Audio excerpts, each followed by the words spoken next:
3 आदमियों का 17 ऊंटों की तकसीम पर झगड़ा होने लगा। तकसीम कुछ इस तरीके से थी कि एक बंदे का हिस्सा था उसमें आधा, और एक का हिस्सा था तीसरा, और एक का हिस्सा था 9वां। जिसका आधा हिस्सा था, चौके ऊंट थे 17, तो उसमें से उसको 8 और एक और आधा आना था, यानी कि एक ऊंट कटाई होना था। और जिसका तीसरा हिस्सा था उसको 5 ऊंट और कुछ और हिस्सा मिलना था। इसी तरीके से जिसका 9वां हिस्सा था उसको 2 ऊंटों से थोड़ा कम हिस्सा मिलना था। मकसद यह कि हर एक की ख्वाहिश थी कि बगैर काटे सही तौर पर तकसीम हो जाए। इस मुकदमे को हजरत अली रज़ियल्लाहु अन्हु के सामने पेश किया गया। ये बड़ी गौरतलब बात है। आपने अपने गुलाम कंबर को बुलाया कि एक ऊंट इनमें शामिल कर दो। क्योंकि पहले 17 थे, अब ऊंट कितने हो गए?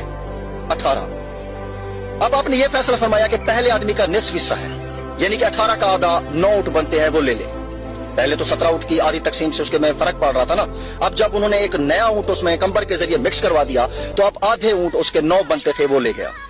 दूसरा आदमी जिसका तीसरा हिस्सा है वो 18 का तीसरा हिस्सा यानी 6 ऊंट ले गया। और तीसरा आदमी जिसका कुल ऊंटों का 9वां हिस्सा है वो 18 का 9वां हिस्सा यानी कि 2 ऊंट रख ले।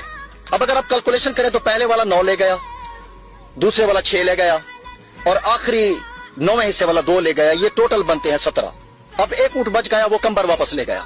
क्योंकि वो ऊंट तो फैसला करने के लिए शामिल किया गया था, तमाम रजामंद हो गए, कोई शिकायत ना रही। हज़रत अली रज़ियल्लाहु अन्हु को इस वजह से मुश्किल कुशा का खिताब भी दिया गया था।